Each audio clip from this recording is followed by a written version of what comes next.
So, welcome back to part two. We ended up just about to go into Arsene Wenger's reign as Arsenal manager. Obviously, we've got Kenny Ken here. He's going through his Arsenal journey, his Arsenal story. We've gone through all the glitz and the glamour of the 80s and the 90s, or up to mid 90s, and now we're going to go from Wenger's reign up to now. Welcome back, Kenny. Excuse me, appreciate it, mate, as always. And yeah, man, I could listen to you for hours. Well, thanks very much, Lee. We had a very good talk in part one, and I just generally thought that you have to, I've been lucky to have two managers who've basically shaped my Arsenal journey in terms of success. Obviously, I've got the realistic version with Terry Neal and Don Howe, both good Arsenal men. Both had some good players, but it was accepted that we, as Arsenal fans, had to accept the fact that the Northern clubs, especially Liverpool, were more better equipped to win the title than us, and that the best we could hope for was a cup side. And George Graham, made us dream, made us expectant. He'd wipe the sleeping giant. But then was another manager who inherited a lot of the good players from George, and he's like George. He's the most important manager we've ever had at the football club, especially in modern times. And also, most importantly, is that you kind of compare them, and even now there's a club where we have either you're Georgia or Arsene, who's the greatest manager, you're Wenger in and Wenger out. And I think no manager's ever created the divide in any football club like this manager. And the thing that makes me laugh is that a lot of people talk about Arsene Wenger like they never heard of him, and I find it quite astonishing because the first time I actually heard of Arsene was when Glenn Hoddle left Spurs in '87. He went to Monaco, and Mark Haley left Glasgow Rangers, got Monaco, and there was this guy called Arsene Wenger, and a lot of people were saying good things about him. Monaco won the French Championship in Glenn Hoddle's first season. There was also very good players there. There was players like Amoros. And I think did Arsene take them to a European final as well.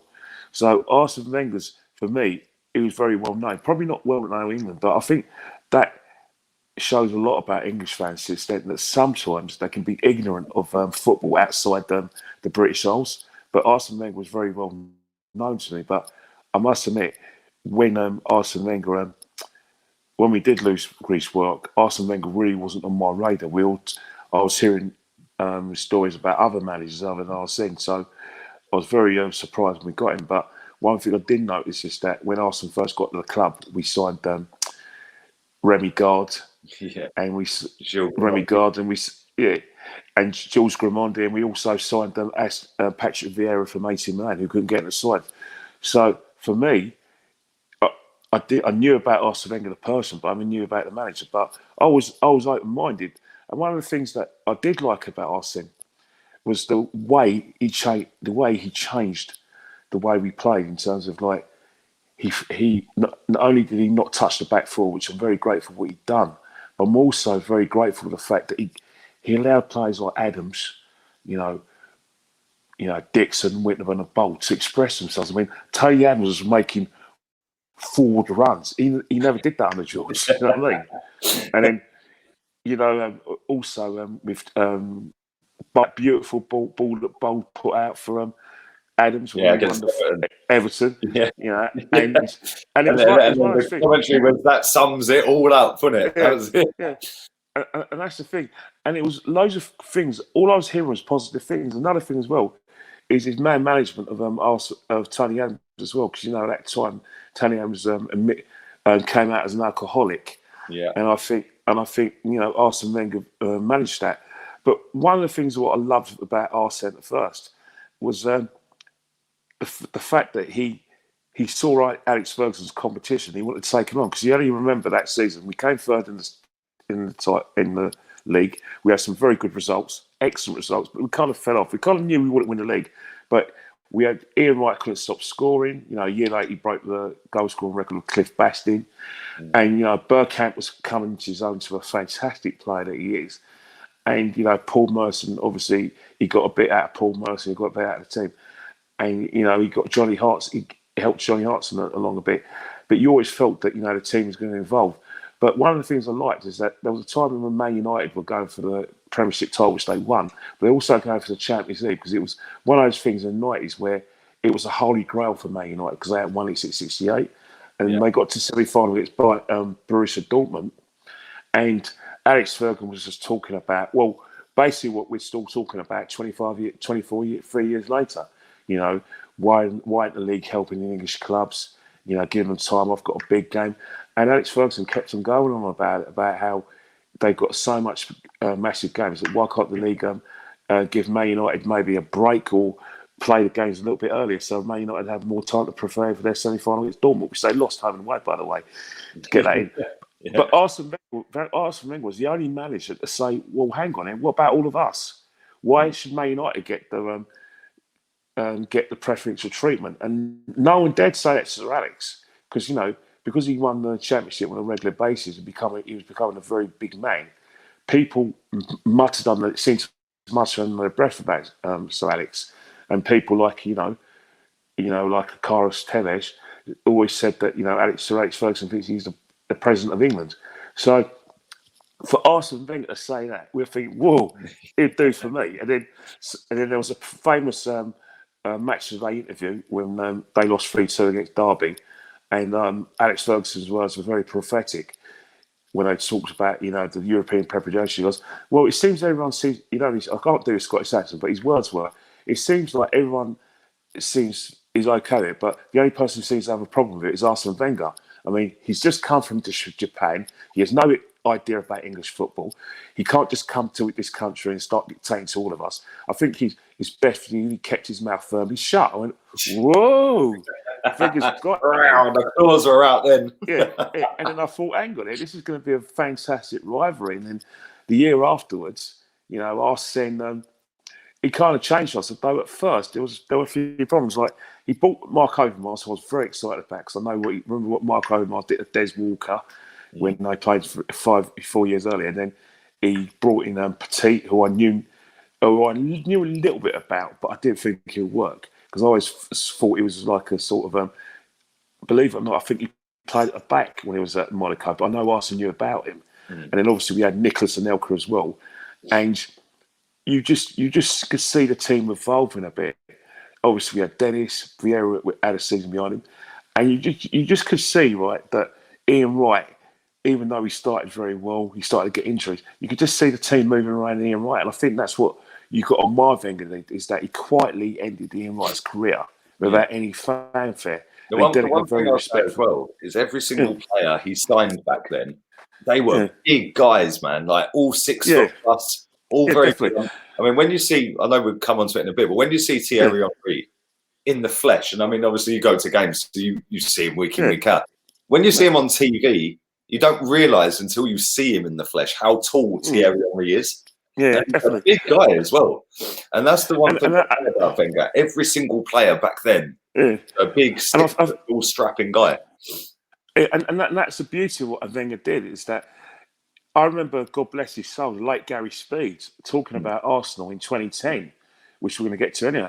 He was talking about, at that time in 2010, we were very much Barcelona.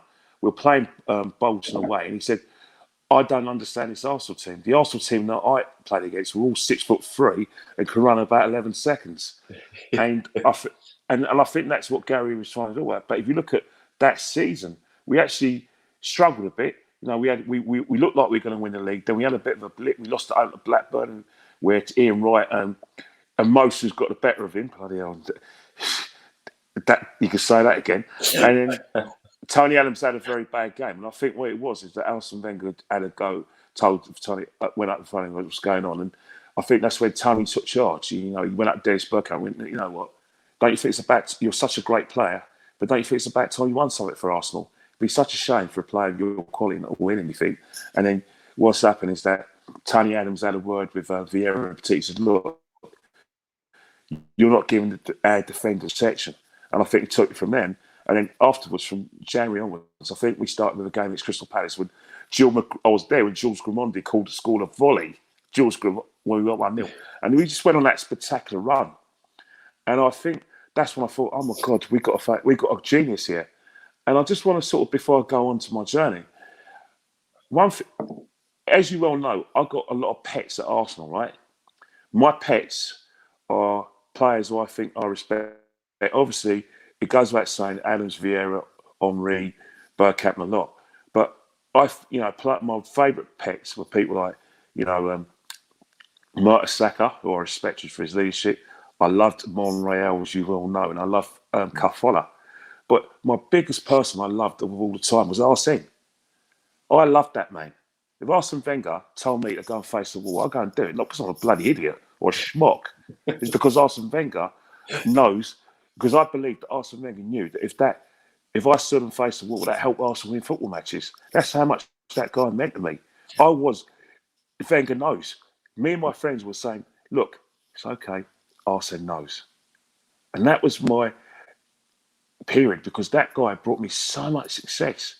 You look at the season afterwards when we could have done the double itself. We were nowhere in Europe, which we're going to talk about as well, which was a bit frustrating. But that game at Villa Park, when I was there, when we played Man United in a semi-final, I was at the first one when it was 0-0, where Roy Keane scored a perfectly good goal. But you look at that thing, we were so close to even doing it.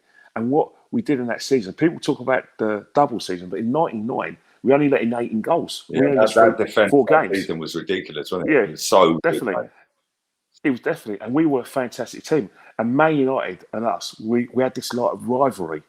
And then I think where Arsene Wenger and Sir Alex Ferguson didn't like him. Sir Alex Ferguson was worried about Wenger, which we loved. And someone's, is basically prepared to go in the ring with us, Sir Alex Ferguson or Man United, and basically not just box them, but match them punch for punch. And that's what I loved about the team. And if you mentioned about the prototype of the player, is that Arsene had first use of the French market, which means we were getting these players from France. At the time, French football had and it still hasn't changed. They have a lot of big, though I say it, Afro-Caribbean players who are not just physically fit, but technically they're very great. So they're going to be suited to the Premiership. And we had that kind of monopoly. And obviously, and that's what I loved Barcelona. There were a time where we went in a bit of a transition, like when Man United won the treble and we lost the semi-final. I don't think we recovered. It took us about 3 years to recover from that. Well, 2 years to recover from that. Because if you look at the seasons afterwards, 2000, remember there was a time from 98 to 2002 we didn't win anything. But you still knew about Arsenal. We were still a great side. Yes, at times we were a poor second to Man United. But, we were able to replace players and change the way we played. Like Petit and Overmars went to Barcelona, but we still managed to sort of be competing and be that level above everyone else, with the exception of Man United. And it was and that's what I enjoyed about Arsene, is that you still had that belief. You know what I mean? And the football was fantastic. Oh, mate! I was growing up in secondary school when he was manager. Yeah, for the early part, for all the trophies and stuff like that. Mate, I was so mouthy in school because obviously my mates were Man United, they were Liverpool. We'd all grown up from little school all the way through to secondary school. Yeah, all Man United and Liverpool. And I remember that semi-final. Yeah, where Giggsy ran around everyone, didn't he? Yeah, and you're just thinking, just wipe him out, and then he's skipping. Yeah. I remember watching that, and we was in a pub, me and one of my Man United mates. I still speak to him to this day. Really nice guy, Ollie, his name is. And I said to him, if this goes all the way down to penalties, I said we'll just leave. Yeah, I said we'll just leave because we were in the residence club around the corner from where we lived. Yeah. And I said, if this goes pens, I think we should just walk out and we'll just see each other tomorrow, yeah? Because we were proper into football, like really into it, like effing and blinding and everything. I've calmed down a little bit since, only a little bit. But and then Giggsy just started slaloming. Yeah, I walked out. I went home. I didn't even say goodbye. Just walked out. And that hurt me, that is. But what you said about the 4 years where we didn't win anything, even in that 4 years, right? I was still cocky. I was still arrogant. I was still like, Arsenal was still the best. And you knew as an Arsenal fan back then that it doesn't matter whether you're playing Man United or any other team in the league, you are going to beat them. Yeah. And in your head, you thought, we're going to Old Trafford and we're going to win. Even in that period. And definitely, it's even there was a season when we lost 6-1 against I remember Man that. United. When The it's 5-0 6-1 at in half 2000. time or something. 5-0, Yeah, and 5-1 lots of at half fans walked out. Even then, you thought, that's when it was clear to me that we need to go in a bit of transition. And time. but in between the times, when we got the final in Copenhagen, we lost some penalties against Galatasaray, which was a forgettable match and a forgettable penalty shootout. But the final in Liverpool in Cardiff, I was there in Cardiff, got there early. You wake up at 5 o'clock, make sure you have a bath, and because it was bloody hot that day, you needed a bath, and you got in a car all the way up to Wales. Got paid your £5. A friend of mine, I had the car, and another friend of mine said, "Why'd you bloody hell on a car? We all got cars." He went, "I'll just have it a day anyway." So we all contributed to the car, which he drove himself at the weekend. I made sure that he took me. I made sure that because I paid for that car, that I was going to get use of it anyway. And then it was just like Cardiff. You go to Cardiff, we've lost, but the day was fantastic. We went to a pub, we were singing against Liverpool fans, and they were singing against us, and it was wicked. We got the coach. You're in a coach from the stadium to Cardiff to where your cars were. That final was heartbreaking, though, wasn't it? I was actually at that final. I was at that final, Millennium Stadium. Michael Owen broke my heart that day. I just finished. And the thing about it is that I still can't take that defeat. How the hell can we dominate a football match, play so well, and then we lost? How can we do that? Henri, a yard that hits the post. Henri, and the thing is, it was literally Michael Owen's coming on, and you're just thinking, yeah, whatever. Yeah, this is done. Yeah, this is done. We just need we need to see this out now. Yeah. And then he comes on, and it was wow. But you know what? He was in the peak of his powers back then when he was quality back then. Definitely, because up against the defense we had, the team we had, that should have been 5-6 on the day, man. We easily after Sister, didn't we? Do you remember the handball from Stefan Honcho? Now I was at the grounds, right? Obviously, I didn't have a mobile phone then, but what's happened, right, is that I thought it hit the post. Because we were high up, I didn't know it hit his hand. Because where I was, I thought it hit the post. I thought, oh, unlucky Henri. But I saw Henri frantically going, handball, handball, handball, handball. And I went, what's he saying handball for? When we got back to Islington, got through Camden, I made sure that he dropped me off back to Islington because he lived in Camden. Wasn't having that. And another of our mates from Islington, but he lived in Chelsea. And he was whinging, and I said, "You're driving him back to Chelsea, mate. It's our car, not yours." And he was whinging, but no, it's his car because you're driving him back to Chelsea.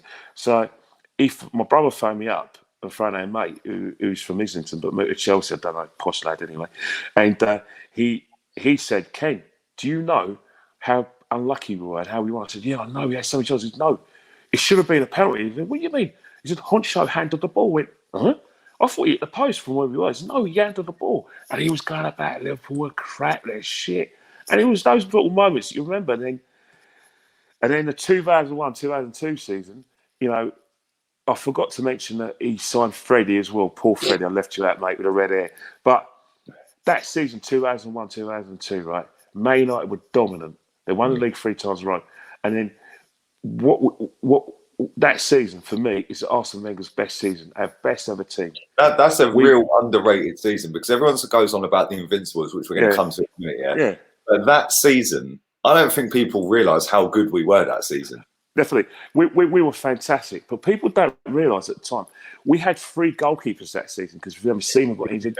Remember Seaman got injured by that time. The number 2 Meninga had already left the club. He was quality as well. He was quality backup. So we bought Richard Wright from Ipswich, who was going to be the successor for Seaman, but Richard Wright had difficulties. Remember, we had Taylor as well, who everyone said, including Bob Wilson, probably was going to be the best one of all. Didn't Richard Wright am I right in saying this? Didn't he fall out of the loft or something and break his arm? Yes. No, I think he cut himself. Yeah, he cut himself into play. So we had 3 goalkeepers that season. We also had a situation where, in the running, our best Robert Pires was playing bloody hell. Oh, Robert Pires. He was playing the best football I've ever seen. I mean, people talk about Pires. That season, before he'd done his knee in the FA Cup quarter-final against Newcastle, what game I was at as well, He was imperious to the extent that he got both the Player of the Year awards. And bloody deserved well. I've never seen a player. You talk about Henry, you talk about Bergkamp, and people say they're our best ever players. But I defy anyone to tell me that they haven't seen, if they've seen better football than Robert Pires played from 2001 to 2002. I defy anyone to say it. That was probably one of the best performances I've ever seen. I mean, you look at the goal against Newcastle. Bergkamp scored. Who had the assist? Robert Pires. Bergkamp makes that. It sends Davies' ass dizzy. He's still spinning, mate. It's still spinning. He holds a Davies' ass off, and he's placed it past Shea Given. What a goal! What a goal! He loved the goal against Spurs as well, didn't he, old Pires? Yeah, and if people don't realise that, is that season we lost 3 games because there was adversity. We lost to Leeds that season. We also got battered by Charlton.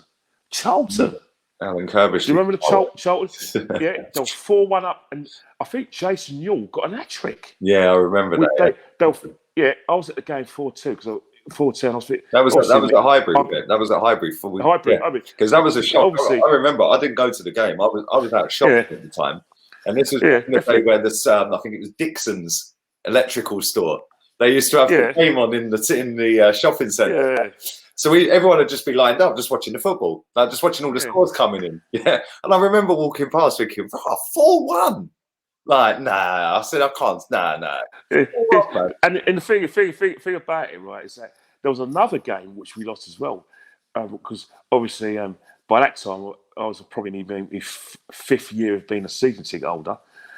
Fifth, I can't get 5th or 4th year being a season ticket holder, and it was a funny story happened. Is that before the Newcastle game, right? Me and my mate went to the ground with our tickets, and guess what? Even though I lived in Finsbury Park, I forgot my ticket.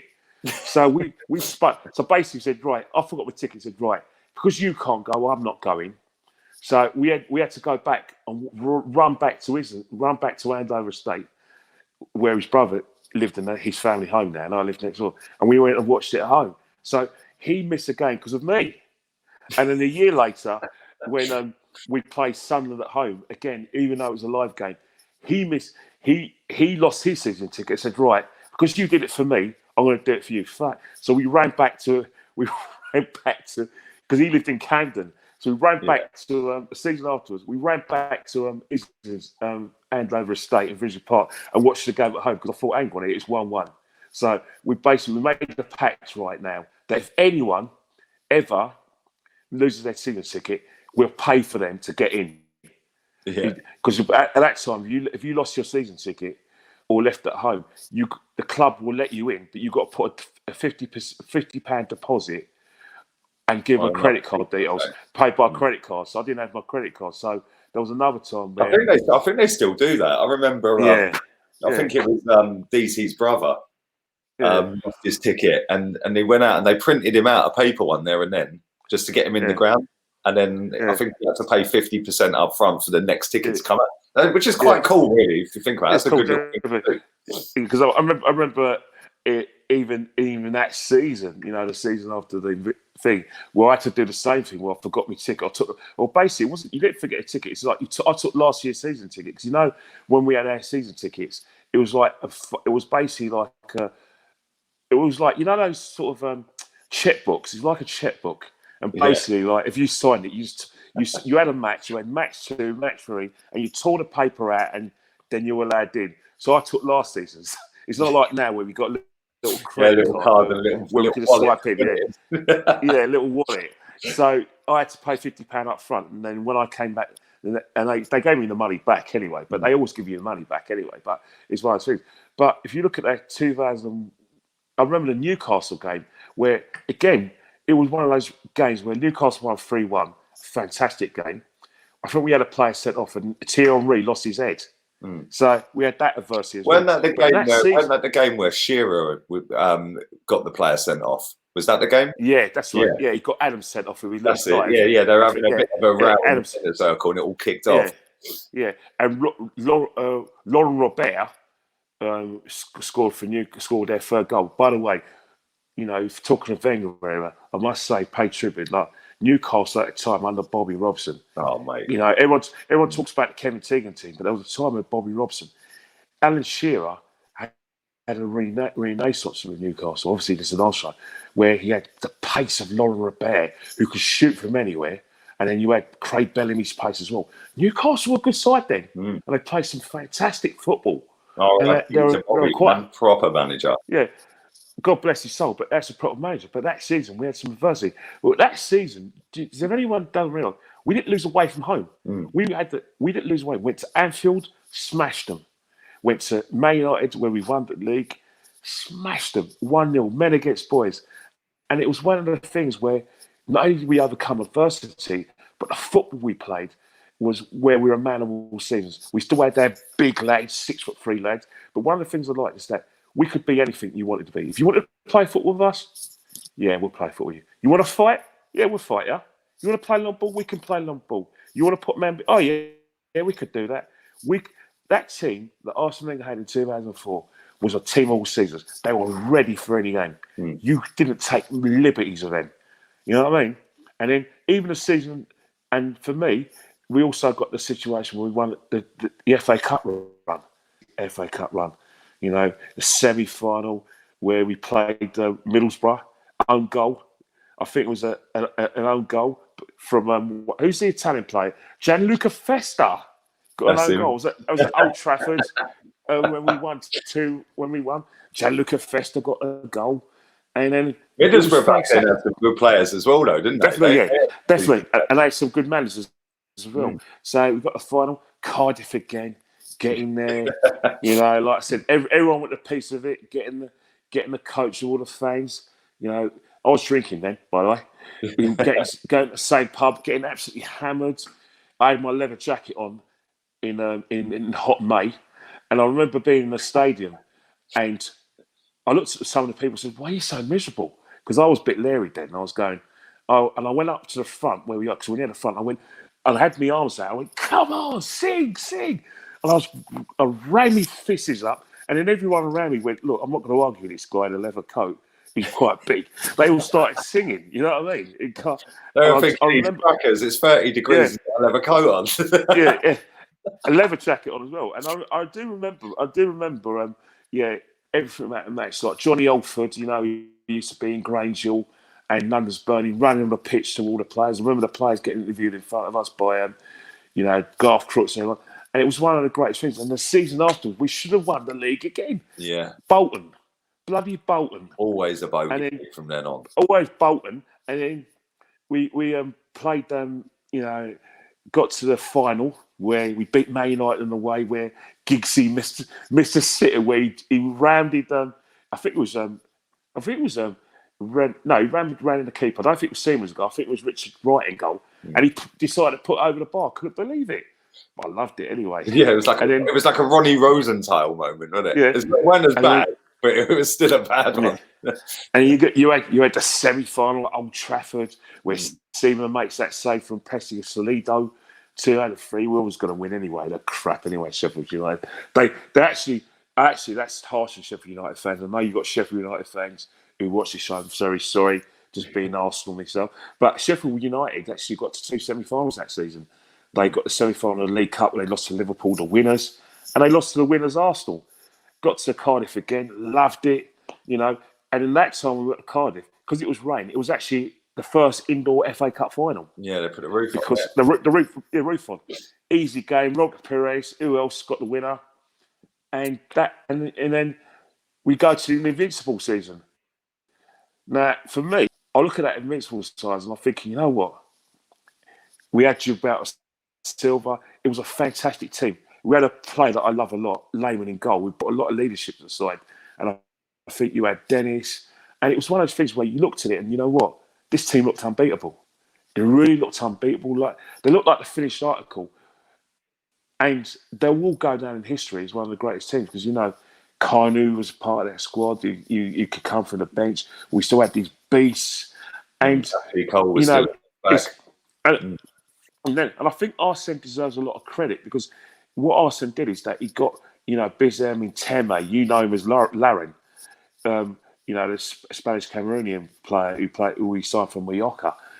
He came as a midfielder, but we turned him into one of the best right backs in the country. Mate, he is the best right back I've ever seen at Arsenal. And then obviously we got the left back, and then obviously one of Arsene Wenger's best ever signings, and why he will go in his history as being the magician rule, getting Sol Campbell for Spurs. Did you see that coming? When I heard Sol Campbell was coming from Tottenham, a friend of mine was saying, I think we're getting Sol Campbell. I said, fuck. I said, excuse my language, there's kids watching. I went, you know what I was going to say.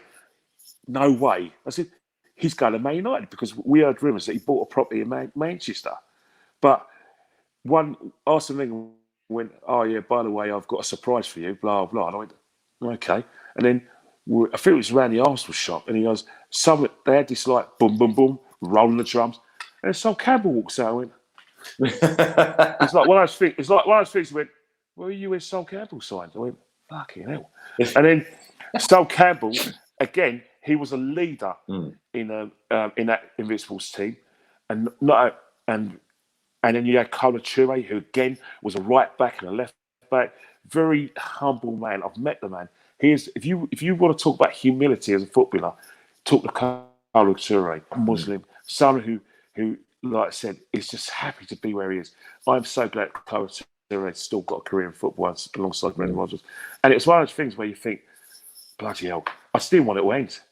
You know, they were like, am I right in saying this? I'm pretty sure I am. You know when we played Man United and Keown gets in Van Nistelrooy's face. Yes. Yeah.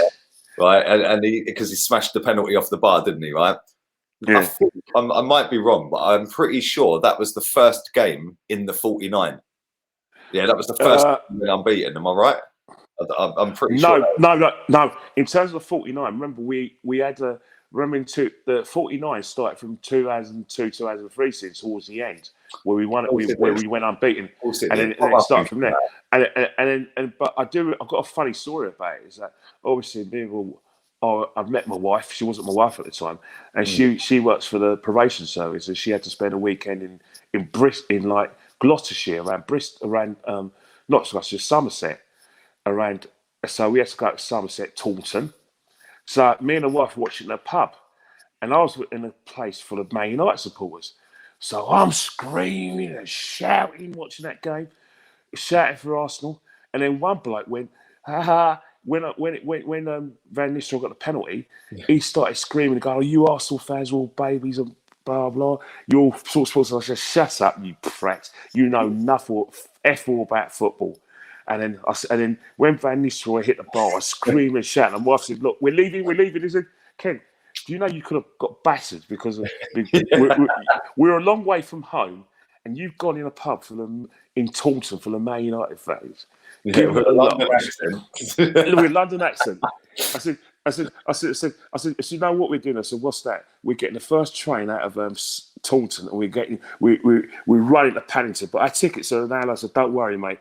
We'll talk to the guards. So basically, here's us doing a quick exit because I've caused the almighty murders in a pub in Taunton, and then we're running to Taunton station, getting on the first train, and just counting the seconds to get down to Paddington.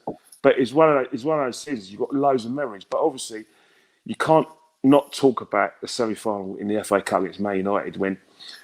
I think that's when we had that blip, like Liverpool having right now. Like Liverpool had that blip with, Atletico Madrid, and they had a bit with Watford, and they had a bit with Chelsea. We had that sort of blip as well, where we lost to Man United. They're a better side, by the way. They went 1-0 up, and then they put Memby on the ball. We couldn't get through, and then Wenger's kind of changed it because he played them. Ali had them, and so far. And then you had the quarter-final against Chelsea. Now, our record against Chelsea was...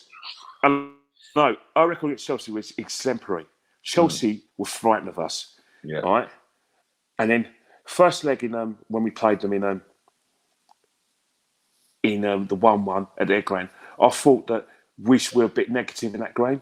I thought we should have gone for Chelsea. Well, we seemed to be happy with a 1-1, and we felt we were too overconfident. And then I think one of the things that annoyed me about the game at home is that we went 1-0 up, but when Chelsea equalised, they kind of thought, right, the only way we're going to win this is if we get an away goal and make it either 2-2 or 2-1. And I thought that Arsene Wenger didn't respond to that, because I remember Chelsea, you know, Makelele and Rampart, and then what Chelsea did is that Ranieri got them and said, right, push up and get runners in from the midfield and try and attack Arsenal, push us back. And that's exactly what happened. And then you had the situation where Wayne Bridge, bloody hell, who's he? Went and made it 2-1. And I think that, and then in that game, Henry got taken off. But then Henry responded with two of the best performances I've ever seen. First Liverpool hat-trick, great goal. Oh, mate, yeah, that was ridiculous. That was ridiculous. And then you had the situation where, again, here against Leeds, when we won 5-0, he scored 4 goals, flawless. And it was, you know what? It was cruel what happened that season, what he did to Leeds. And Leeds actually got relegated that season. And that was one of the great seasons. Obviously, he had the Leicester game as well. And my wife's from Leicester, and she came down to watch. Her mum came down because they worked for Leicester City, watched the game. And I remember we celebrated the title, and one of the stewards allowed them from the Leicester end to come into the clock end where I sat to come and celebrate with me. And I said, how did you do that? So we just said that my fiance's in there and we need to get him home. I said, okay. So the stewards let me wife and her mum come and celebrate with the Arsenal fans and watch us get a trophy. So those are great memories. And then 2005, Fabregas came to the team. And I think where the decline of Arsenal started was that game at Old Trafford in 2004 season, 2004-2005 season, Pizzagate. Because from Pizzagate onwards, we became soft Arsenal. I don't care what anyone says. Anyone who says it, it's when we had Reyes, we had players like Reyes, Henry were getting kicked about. Players like the Neville brothers were putting their foot in, so was Nicky Butt. Rooney was diving, so was Van Nistelrooy. And I think Man United got to us. That's where we lost our edge. And I think that's where the beginning of... Because I think in the 2004-2005 season, even though Vieira played, I just moving away from Patrick, that Arsene Wenger wanted to build a team around Fabregas. And yeah, and that's the thing. Like, going forward from then, you're bang on with what you just said. Right, we started turning into soft Arsenal, right? Yeah, but we started going away from what made us great was the big 6'3", the big muscular guy. We started going with this little Barcelona midget type players that were tippy-tappy, pretty on the eye, but didn't have the stick it on them type of thing. Do you know what I mean? Fabregas was fantastic. I loved Fabregas. Yeah, Fabregas is probably everybody will go in the annals as probably one of the best players I've seen at Arsenal. And I always put Santi Cazorla there. Other people say, "Oh, he's average." No, but it's what Cazorla could bring to the side. And I think from then on, Chelsea, you know, under Mourinho was strong. I don't care about the money and about Abramovich making money. Mourinho Ranieri left Chelsea, Mourinho with a great side. Drogba was already on his way at Chelsea by that time. Petr Cech had already been signed from Rennes. So he had that fulcrum. He also had Cherry and Lampard. So he had the spine. He had Gjorgjievski as well. He had Robin, who was meant to go to Man United. Yeah. And what's that? Peter Kenyon took him off Man United to take to Chelsea. So he had the spine on the side. And Chelsea was too strong that season. And I think what's happened, because we went Arsenal type, and even though we were still strong ourselves, Chelsea we just had some silly defeats. Like we lost to Bolton in the league, and there were times where we lost to Liverpool. Remember the last minute when who's that guy? He's a pundit for Sky now. Bloody, he hardly ever played. He's born in Sheffield. His dad is a Man United fan. What's his name? Neil Mellor. Yeah, he did. Yeah, I remember that. He pinged one from around 25 yards, didn't he? Yeah, and I think that was the beginning and the end for me, in terms of where we went in decline. Obviously, that season we won the FA Cup and penalties, beating Man United. Man United dominated the game. That's fine. And Man United actually beat us home and away, and they were hot favourites, and they played like they were hot favourites. And then the season afterwards, I think Patrick Vieira during that time was agitating for a move for the last 3 or 4 years. And for people, so I think when he did agitate for more, I think what it was, the consensus was that, well, we're going to try and move it on and build a side around Cesc Fabregas. So if Pat wants to leave, we'll let Pat leave. Because I remember his words were David Dean said he was neutral, which meant you could go. Because obviously you want to go Real Madrid, but he ended up going to Juventus. And I think that time, Arsene Wenger changed everything. We still had Gilberto, we still had Lehmann goal. We were soft. And I think that's where I began to question what Arsene was doing. But I still believed him. I still loved him. I thought, hang on here, Arsene's going to turn it around. But that season, 2005-2006 season, where Spurs should have got the Champions League, we began to get kicked out of the game.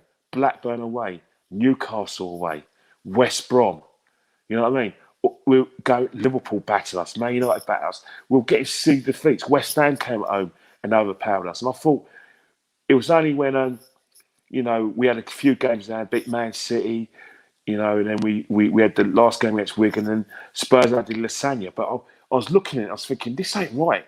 He's changed the way we've played to suit one player, which I do, and it's well intentioned because possession-based football get little players. You've got the sex season. You've got Rosicky. You've got Hleb. And we actually got. You can't. One thing about that season, even though it was a frustration season in the league, you can't not mention the Champions League running, that final, where again I thought, you know what, I've got my Arsene back. Arsene's come back to me. I was losing him, but he's back because Arsene, that run on the Champions League final, especially in the knockout stages, he had a plan. Lehmann in goal, who was probably their best player of the season. Flamley at left back, Reyes on the left wing to I think that's still a record now. The clean sheets that we had all the way. And we had so many clean sheets. The teams we beat: Real Madrid, Juventus. That was the Fabregas Henry game, wasn't it? And Fabregas scored that, right? Didn't he? Yeah. Fabregas was a magician in the middle. Henry couldn't stop scoring. Lehmann was a leader. I mean, Kolo Touré was fantastic. We even had Senderos because that's when Seoul went into decline, and he obviously had personal problems, which the West Ham game, remember that one where we lost 3-2 that season? Seoul got battered by Ria Coker, and he got done by like I said, Bobby Zamora and all that. So he wanted to come off and everything. So we had that adversity, and then what's that? He brought Seoul back in the team, and Seoul's a bit off the pace, and you had the final where I was just happy to be there. I was just happy to be there. Arsenal, for me, go to Paris. Go to Paris. With me, mate, going to give our passports, getting our tickets. I wouldn't let him have his ticket. You know that in Paris. He said to me, "Can I have a ticket?" I said, "No, you're not having a ticket." Because where we were in the centre, there was loads of. I didn't want to get pickpockets, so I wore the baggiest trousers, baggiest jeans, got them from a magazine, and they had zips in. And so basically, they were like tracksuit bottoms. He said, "Can I see the ticket?" I said, "No, but if you go in my leg, you can feel the ticket, but you're not going to have it because you're going to have it at the gate. Because I don't want anyone to pickpocket us because we come all this way for you to lose the ticket." I said to him in Anglo-Saxon language, "Wait your turn." And then, seeing Tony Adams around the stadium, seeing Ryan Smith, who played with us, having chats. It was a great day, but in the rain we lost. But afterwards, you had another thing, the semi-final, and the final at Chelsea, where we're playing Chelsea. They bought all their big hitters, and he plays the kids. Oh, mate, again, what was that all about? But I still loved him because Wenger was going to turn it around. That Theo Walcott's first game for us, or first goal for us? First game, and then John Terry went had his head kicked in our good friend Diaby, even though he was an accident. And you looked at Diaby and you think, oh yeah, he's the next Paddy Vieira and everything. Yeah. And then 2008 season, where we should have won the bloody league. We should have won it. But he goes and makes another mistake. He goes and makes a mistake, in my opinion, where he promotes Munya over Lehmann. I know Lehmann had a couple of mistakes in that game, but why promote Lehmann? Because in the running, when we ran out of steam, you needed someone like Lehmann to come calm things down. Yeah. And then 2009 season, he's bought Nasri, fantastic. But I was beginning to notice that we weren't beating our rivals. We weren't even competing them on the pitch. They were just playing sort of park. And then the semi-final against Chelsea, where we lost 2-1, where he takes them Van Persie and Adebayor, and then after he takes them off, they go down the field and score. I said, okay. And I didn't think about being Wenger out. It's only when I got to King's Cross, a taxi driver said, "Oh, Arsene Wenger's got to go." I went, "You can't say that about Wenger." Because the guy in the stadium said, "Wenger knows." And then the semi-final against Man United when we lost. When we lost 3-1 on the night, I said, that's it. Enough's enough. He's got to go. We are playing football, which is not conducive to us competing. It's all pretty tippy-tappy. Yes, we'll get the top four, but we're never going to win the title if Arsene Wenger is still using these methods. And if he's still using these methods, he's got to go. We can't play like this and be able to compete in Europe in the league. So that game, when Ronaldo scored that free kick from 30 yards, Park and Ronaldo. Park got a goal, and Ronaldo got the 3-1 when he everyone always used walked to that play stadium. Park against us as well, didn't he? Yeah, he wouldn't he play weeks, and then he'd come in for an Arsenal game. Yeah, and the same with Fletcher in that game as well. I said, that's it, that's enough. He's got to go. And it was then where I thought, I actually said it to my brother, and he went, Ken, I think you're right. And I said it to someone at work. I said, you can't say that after Arsene Wenger left the football club, done for the football club. And I think, well, I can, because I don't think that we're going to get anywhere playing like this. But we don't have the money, people are saying. We don't have Chelsea. I said, it's not about money.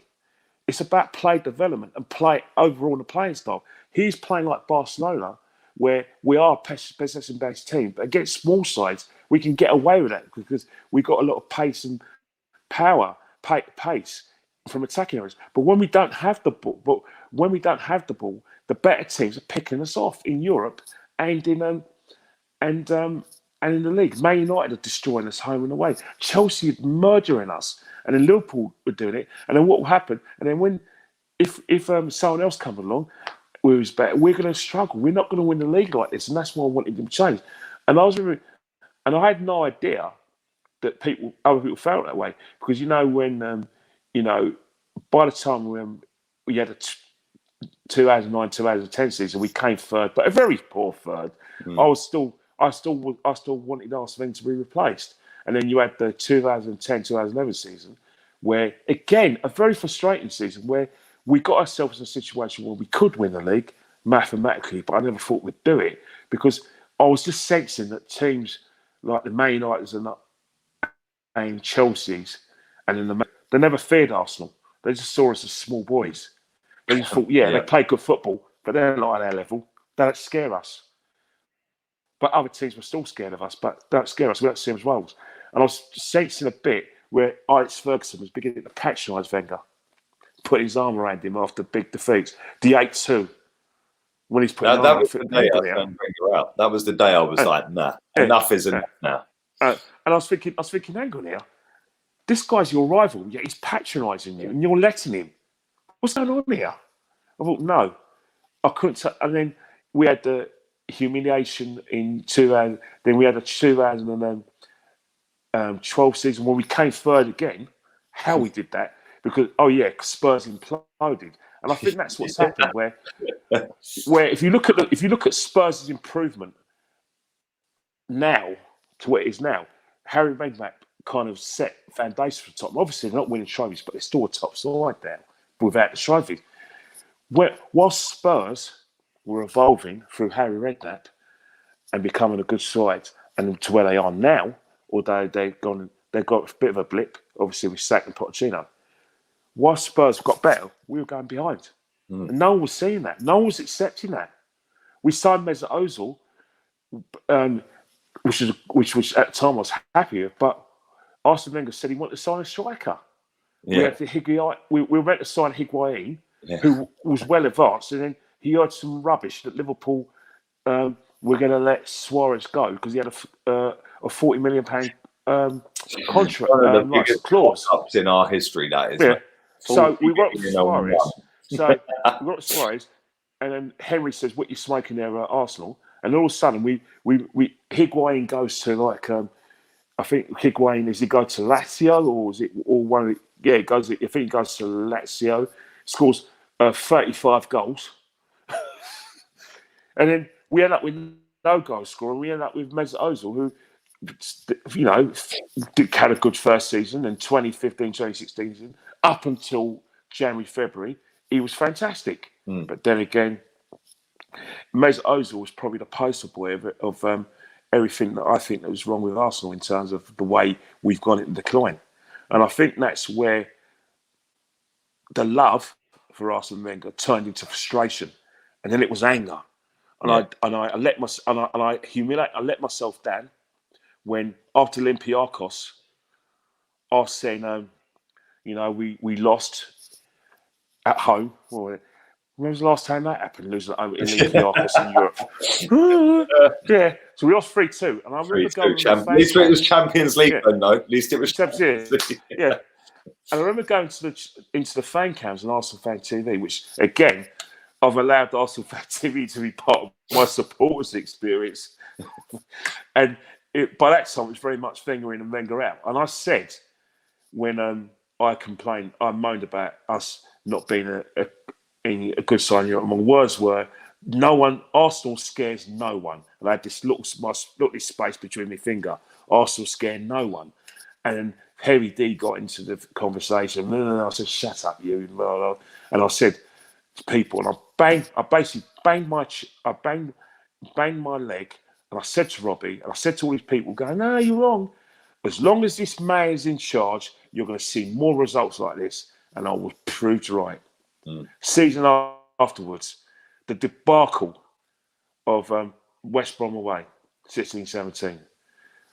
Palace away, a game I was at, humiliating. And then you had the 10-2 against Bayern Munich. Well, it was actually even then, really, wasn't it? They done us 5-1, 5-1, 5-1, didn't they? 5-1, yes, that. And it's one of those things where, again, it's a humiliation. And yes, I'd have no regrets when I was approached by people. But I'm not going to mention name. I was approached to be involved in. Firstly, I was approached to lend support to the Time for Change, which for me was more about having Arsene replaced. And then a year afterwards, I was part of the and I lent support, and I was active towards the process to actually have Arsene removed. And obviously, I've got pictures on BT Sport and Sky News, and I've got pictures on the website. Am I ashamed of it? No. Do I regret it? No, because Arsenal comes first for me. Arsenal's the be-all and end-all for me. The club is a star. But one thing I do find amazing, and I think is that how could I love a man so much? Because he was my favourite gooner. I loved him more than Henri and all the players. I loved that man. Mate, I used to call him God. Seriously, my daughter, he was God to me. My little one, right? She used to sit there and go, Dad, God's on TV. God's on TV. Like, she was like 3 years old. You know what I mean? And this is the thing I want to talk about. When Arsene Wenger used to be on TV, I said, run down. I said, no one talk. Arsene's on TV. I used to say to my daughter, when she was only about a kid, your manager's on TV. I speak with my mum. Arsene's on. And we'd be silent because Arsene spoke. That's how much that man meant to me. You know what I mean? He meant the world to me. You know what I mean? If it was like,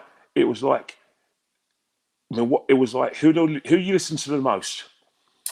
Well, I don't really listen to my manager at work, but my wife, because she's my wife, she's my best friend now because she's my wife. My mum, but Arsene Wenger was up there with them. You know what I mean? It was mad. And if you haven't lived in that, and you've only come towards the end, where like if you've been born in an era where you were way past Invincibles, and you were born in 2007 or something, so you're now what 13, 14, you're just growing up now. You will never know what the control over I wouldn't say control. That's probably the wrong word. The aura that guy had at this football club for such a long period of time. And it's hard to turn, isn't it? I mean, it took us forever. To get to that point of it's tough now. Yeah, it took me about 5 years, 4 years, 4.5 years of frustration for me to do that. And even then, at that time, I thought, "Oh, you're mad." But that's the thing about Arsene. And it was a minority as well, Kenny. Let's be real. There was a lot of people that, as you said that, they're on you, and the abuse that comes with it. Yeah, think about it. I will never know how I used to go down Highbury, celebrate like I said, be a season ticket holder, see some fantastic football, go to the town hall in Upper Street to celebrate our wins. How I've gone from this to that. I still went to the town hall when we won the FA Cups in 2014, 2015, and 2017. I still enjoyed them, but it was gone then. There was no way that Arsene Wenger was I was going to ever want Arsene Wenger to be where he messed up for me. Yeah, towards that end, the 3 FA Cups towards the end were fantastic. I mean, that whole City Cup final, people forget this. Kieran Gibbs is a hero. Yeah, because he didn't clear that off the line at 2-0 in the 8th minute. Yeah, that would have been 3-0 and curtains inside 10 minutes. Yeah. He probably resigned then. We never know. But I think, exactly. And the thing about it, right, is that people saying, "Oh, thank God we've won something now. These players now can win trophies, and now they know, and now they've won a title. They now know how to win big trophies." I said, "No, they don't. I mean, what do you mean? What are you like that for? The way we play isn't conducive to winning a big title, so no, it's not going to happen." Not only that, Wigan won the FA Cup and got relegated. Yeah, that's not. We grew up on the FA Cup, mate. The FA Cup for us, older lot. Yeah, is one of the best cups in the world, if not the best cup in the world. It's the oldest. Yeah, but I just think that you have to have a lot of luck sometimes to win the cup. And Wigan that season, they beat Man City. Yeah, I mean, it was the only shot they had, I think, wasn't it? Yeah, definitely. But the thing about it, right? The person who said what you just said was no other than Arsene Wenger. He always said that the cup competition is about luck, and that the league was a barometer. And one of the things, my biggest frustration with Arsene as well, is that he could have won a lot more trophies had he not put all his eggs in the basket of the Champions League. When we lost in Paris, his obsession was the Champions League. Yeah, it's like he treated the FA Cup, and it's a fact. He treated the FA Cup, obviously before 2014, from 2005 and went going back 2005 to 98. He fell in love with the competition because it was a competition he loved. But obviously, the Champions League was everything he wanted, and rightly so, because obviously he's seen Sir Alex win it, he's seen Mourinho rub it in his face. Look what I've done. So I get it. But he put that at the detriment of the football club and the confidence of the fans in terms of winning trophies. Because remember, he went 9 years without winning a trophy, where we could have won trophies. He didn't have to play the kids in the League Cup. It was. I thought that if they were good enough, then they play. But there were other times where I thought, you know what? If you played a few more experienced players and we had a bit of luck, we could have won a few more trophies. We didn't have to go 9 years without winning a trophy. All right. There weren't the trophies that he wanted and needed, but trophies bring confidence. If he had won a few trophies during that time, I don't think that the level of people going from people who worshipped him to want him out would have been that. I think he would have gone out on his shield. If he had beaten Birmingham City in the final, instead of that cock up between, was it Koscielny and Szczesny? Right. If he had won that, if he had won the FA Cup when oh bloody hell! Not the FA Cup. What was the Didier Drogba final? It was the FA Cup, wasn't it, or was it the League Cup? No, League Cup in 2007. Yeah, Drogba scored a brace, didn't he? Yeah, if he had won that in 2007, and he'd won the League Cup against Birmingham, I think people would have given him a little bit more leeway. 100%. I genuinely believe that that we could have won trophies that time. In Blackburn, 2013, what was that all about? All right, I know it was Bayern Munich, and I know you prioritise with Bayern Munich, but for God's sake, you weren't going to beat Bayern that time. Just take what you can get. We were not on their level. That's why I rate Pep. That's why I've always rated Pep. Yeah, and I said this the other day. Look at every single season. He's won the League Cup 3 years in a row with Man City. Yeah. Arsenal fans will tell you, it's a shit cup. We don't want that. What do we want that for? But Pep Guardiola, one of the greatest coaches around at the moment, wins everywhere he's been. We'll go, no, it's a trophy. I want that. I don't care what trophy it is. It's a trophy, and I want trophies. Yeah, and that is the difference between Arsene Wenger at the beginning and Arsene Wenger towards the end. When he came in, it was a trophy. then it was, nah, that's the crap cup. Yeah. And he said it was top 4 was a trophy. And then the only reason why Arsene Wenger, like I said, took the League Cup seriously in 2011 is because he went 6 years without an extra trophy because Jose got to him. Yeah. Jose said when he was at Man U, because again, Arsene Wenger, like I said, basically allowed himself to get wound up by Jose, allowed Jose to make a comment. And Jose said to him in 2010, Arsene Wenger needs to explain to these Arsenal fans why for 5 years he hasn't won a trophy. Not even a little trophy. Little trophy. What happens? Wow, wind up. Boom. You know what I mean? And I think that's the situation. But in terms of like when Arsene Wenger did and then you look at it, the 17-18 season was a shambles. He had no right to be manager then. It No, was like that season, Kenny. Yeah, I remember going to Swansea away midweek. I've told you this before. Yeah, Swansea away. I think it was a Tuesday night, 8 o'clock kickoff in Swansea, right? Yeah. And we've gone over the bridge. You had to pay to get into Wales then. I think they've scrapped that. I think it's abolished now, right? Yeah. We were in a van, so it cost 11 quid to get into Wales, right? We get to the ground, we go 1-0 up, and then we lose. And it was raining the whole game, right? Their stadium's kind of nice. I did like Swansea's ground. But the way, it's not like the Emirates where you've got it sort of leans out a little bit. So if you're in the lower tier, but you're 5 rows back or below or further, you're kind of protected by the drop. Yeah, at Swansea, it's wide open. Yeah, I was absolutely drenched. Yeah, and I remember driving back, and I got in at 3:30 in the morning, and my missus nudged me at 7 and said, "Can you take me to work?" Right, and I was driving to work, and I thought, "Why am I still doing this? Why am I going to Swansea away on a Tuesday night? What's the point? We're crap. Why am I going to?" And that's the thing. It was like that season was like being on life support. I just wanted it to end. We were so crap. We were so crap.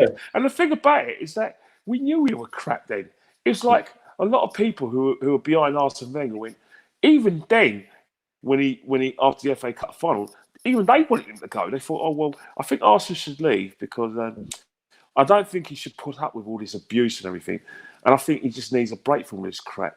And then we had a situation where, I think in the 17-18 season, I think the club were moving towards the sort of continental situation where they were moving towards like a director of football. They got Sven Mislintat.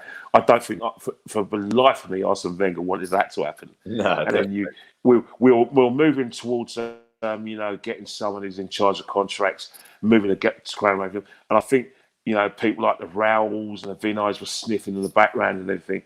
And I think people said that Gazidis, there was all these rumours like in the 16-17 season, like people like Sir Chips Keswick wanted him sacked because of the fan power, and basically there was a situation where people like Gazidis thought, oh, it's time to go. We want to make a new content situation. Arsene Wenger's against it and blah blah.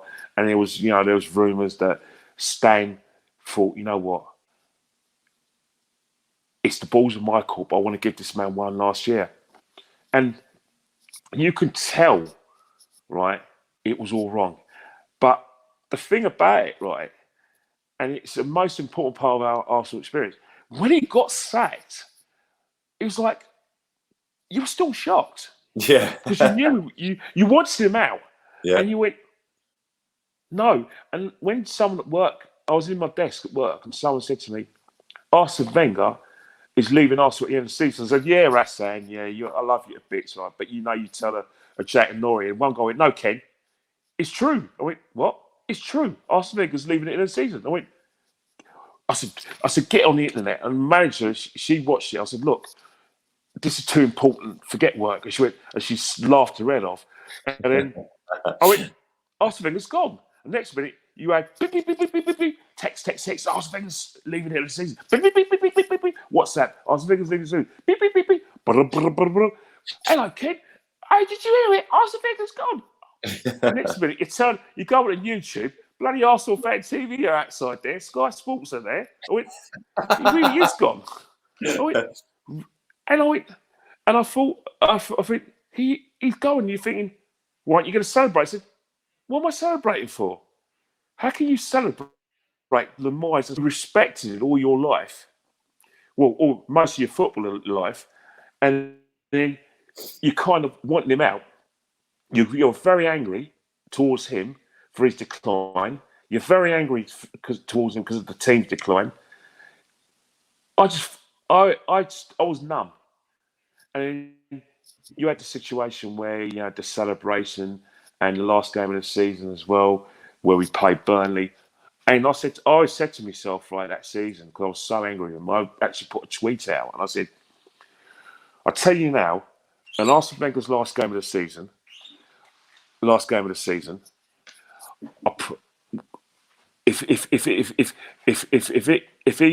he has a sort of guard of honour, I'm walking straight out of the stadium. I do not want to be part of this. I refuse to be part of this. I was so angry, blah, blah, and I got a heap load of abuse. People I didn't even talk to go, oh, F you, and I told them right. And a few people came up to me and, you know the person, and we had a discussion, and we were arguing, and she said, but you need to, she said, but he does deserve a send-off, doesn't he? He deserves a statue. And I was going, oh, I'm angry and blah, blah. He said, but he deserves it, doesn't he? I went, well, of course he does. He said, yes. I've got you to agree with that. I said, yes. And and I said, and I tweet back to him, I said, yes, deep down, I respected him and I used to love him. But let's keep that between me and you. And we just laughed about it. And I actually spoke to that person in the pub, in the Pins. And I said, I didn't wake up one day and just thought, all right, I want to change. Arsene's got to go.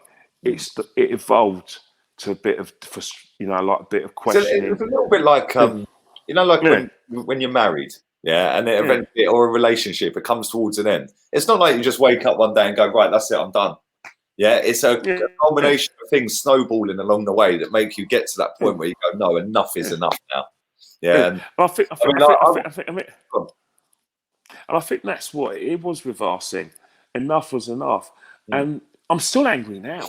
I'm still frustrated because there's no doubt about it that he's left the not so much the club, but the team in a disarray.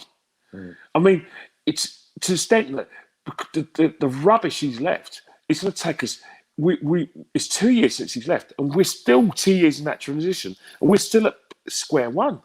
Yeah, I don't think Unai Emery knew when he took over what a big job it was. Big job it is. It's well made. He's got a rough end of the stick, Unai Emery. Oh, definitely. I think leaving us in a mess because they want to protect Wenger, and now Wenger's ex-captain is now the manager. Yeah, it's like, now Wenger's back here, type of thing. Do you know what I mean? And I think that's one of the things I was against. That if Arsene Wenger was to go, I wanted a fresh approach. I wanted an outsider to come in and have a ruthless approach, and that's one of the reasons why I didn't want Arteta to get the job in the first place, because I thought I didn't want another Wenger. I didn't want more of Arsene Wenger, because managers leave legacies, and that's what hurts me more, makes me more angry. George left the next manager, including Arsene, the back four, and he left Ian Wright. Yeah. Even Bruce Rock left Arsene Wenger, Dennis Bergkamp, and David Platt. Yeah. And then Arsene Wenger watched run it. Arsene Wenger's the next manager a mess. That can't. You can't. It's true. It's so true. You can't use biblical words like unforgivable, but that has to be addressed. You can't deny it. And then Unai Emery's getting, that poor man is getting battered from pillar to post.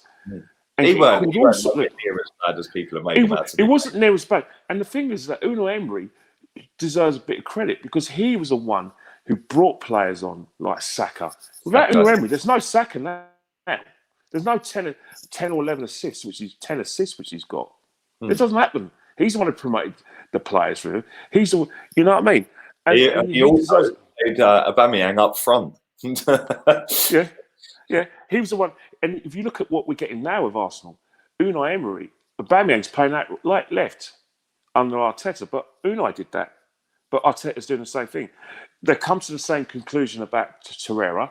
Even before Torreira got his injury in Portsmouth, like I said, Lucas is he always felt that Lucas is not quite what we need at DM, and Arteta's already given his time. He's come to the same conclusion. You know, Unai Emery was a massive Xhaka fan. Arteta's a massive Xhaka fan. Remember, it was Unai Emery who wanted that fifth captain.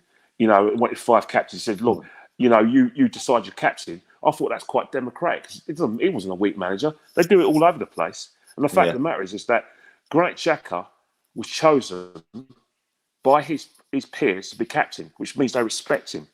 What's wrong with that? What's wrong with that? Like I said, Unai Emery, because he has no affiliation to this football club apart from he was chosen over Arteta last time, right? Yeah, he was just the guy that had the best CV, right? And he did have the best CV out of the managers we looked at, apparently. I think when we got him, I think he had the most. I think he had more trophy wins in the last 4 years than Pep Guardiola or something. So, yeah, so his trophies. Yeah, he got us to a European final, which is something we ain't done for God knows. Yeah, and he finished 5th with a team that bottled the last 7 games. It should have finished 3rd or 4th, right? Then this season, and it's his fault. Exactly. Then this season, right? We're going to this season. The first 8 games in the league, we won 4. We've only won 9 all season now. Yeah. And fair enough, Arteta's won 3 in a row now. Right. But we won 4 out of our first 8 games. Right. We were 5th in the table when Jose took over at Tottenham. Right. We're now 9th. And they're ahead of us. Man United are ahead of us. Chelsea are having a bit of a roller coaster one. And you know, now everyone's saying, well, this is because of Unai Emery. Look at the mess Unai Emery left us. Unai Emery left you a team that were runners up in the Europa League final and finished 5th. Yeah, that's how I look at it. Yes, the season didn't start great, but it's the same caliber of player that was there under Unai Emery that Mikel Arteta's got. But because Mikel Arteta is Arsene Wenger's ex-captain when we won against Hull City, because he's worked with Pep Guardiola, for me, he's getting a pass. And I know that when we don't go out and spend a lot of money this summer, that it'll be, it's Stan Kroenke's fault, and he'll get a pass again. Yeah. When he gets sacked, exactly. He will get sacked eventually, right? I believe he'll be sacked before Christmas, because I think these players will still be here, some of them next season, and they'll shaft him. And when he does get sacked, every fan or majority of fans will protect Arteta and say that it was the board and the players that let him down. And he'll walk out. Exactly. But hang on. But the thing that makes me astonished is that I was saying that anyway. The players let Unai Emery down. They're not playing for him. The fact of the matter is that Arsene Wenger, one thing you've got to shake Arsene Wenger's hand is that he's managed to survive in management where player power is massive. I've just been watching a situation, watching the goals on Sunday on Sky. And Sean Wright-Phillips is on there, and he was talking about Mourinho and Chris Kamara was asking, well, what's going wrong? Are you a bit surprised what's happened? And he went, yes, I am, because he was talking about all the good things that Mourinho's doing now. And I think what Sean Wright-Phillips said is that player power is massive now. And if players don't want to play for you, that's it. And I think what's happened is that Arsene Wenger, you've got to shake his hand. He still managed to get performances out of these players, even though because he was like their daddy. He gave a lot of the naughty boys sweets. And I think what Mikel's doing is that he's giving everyone sweets, naughty boys. But I think the casualty of Mikel's management is that players who were prominent under Unai, like your Maitland-Nileses and Guendouzi's, they're missing out now. Yeah. So it's no one back to type. Yeah. He's reverting back to the generic. Play Ozil. Let's play Bellerin. Let's play. And I think what's happened is no wonder that they're having bad attitudes in training. Guendouzi's having bad attitude. Of course they're going to be. Straight back to back. Arteta comes in. He gets dropped straight away. Yeah. Of course they're going to be aggrieved and upset. You know, and they're probably chopped without any explanation. Yeah. Because what's happening is that Arteta, which a lot of new managers do, especially young managers, they get the senior players close to them and give them all sweets, and then so.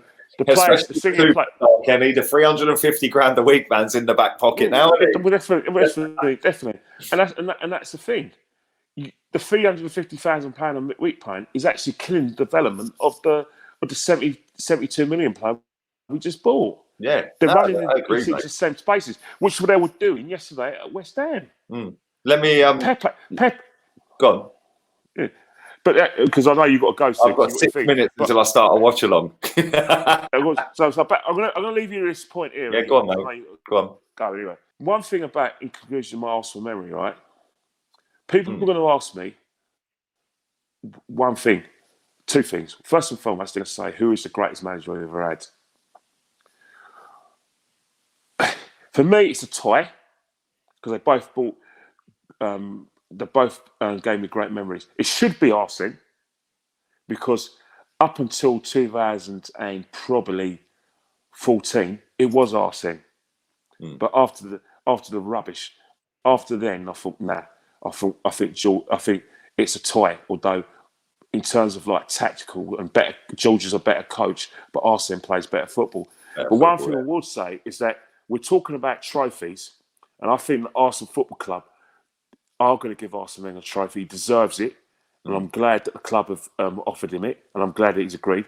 But what about George? George Graham deserves a trophy. Exactly. George Graham is Arsenal through and through. All right? All that stuff about the bungs, all right? Let me tell you something about Arsenal Football Club. They knew about it. They condoned it. But because the Premier League put them under pressure, they sacked George Graham. And then they're using the excuse about Spurs. Get over yourselves. Pat Jennings, one of our best ever goalkeepers, was a Spurs legend. Spurs still employ him as an ambassador. Yeah, exactly. Yeah, football club. True. That's true, man. It's true. Yeah. So there's no excuse. Oh yeah, David Dean and George Graham did get on. Well, David Dean's not the club no more. Peter Hill was dead. No excuses. Give them both trophies. Give Arsene his first, and afterwards you give it to George. Yeah. No, I agree, man. It's been emotional. Herbert Chapman's got his one. Yeah. Two should get their one. Yeah, they're the three most influential in our history. And most successful. Exactly. Lee, I'm going to let Kenny, I love you so much, bruv. You're a legend, man. You're a legend. Thank you. Listen, I could sit and listen. We've done an hour and 17 minutes. We've done an hour and 1 minute the other night. Yeah, and it's gone so quick. I could sit and talk to you for 10 hours and it'll feel like 5 minutes, mate. So thank you very much. Love you, definitely, man. And can I just say something to all the members who are going to watch this and all the people in these show? Thank you very much for putting up with me. I hope I've been sincere in my what I've said, and I hope that be gentle with me. Be gentle with me because I've been balanced, and I managed to admit that I was the biggest Wenger lover before anyone else. So enjoy the rest of your day. Around the internet now, isn't it? Yeah. And it's like, I think you better use that in one of your clips anyway. In one of your little clips, isn't it? I'll use that as the little teaser for part two. And one thing we'll say, I'm going to go and see if Everton will beat Chelsea, like yourself, and I'm going to go up to one of my daughters and said, right, you can't watch the reruns of Britain's Got Talent because I finished doing my podcast, and I'm going to go watch hog the TV. So, Lee, I'll see you later. Get back to your watch along, mate. I'll speak to you later. No, thank you very much. Don't forget, everybody who's watching this, Kenny Ken 1972 on social media, Insta and Twitter. Go follow him. Absolute diamond geezer. Love you, Kenny. Love you too, Lee. Speak soon. See you, mate.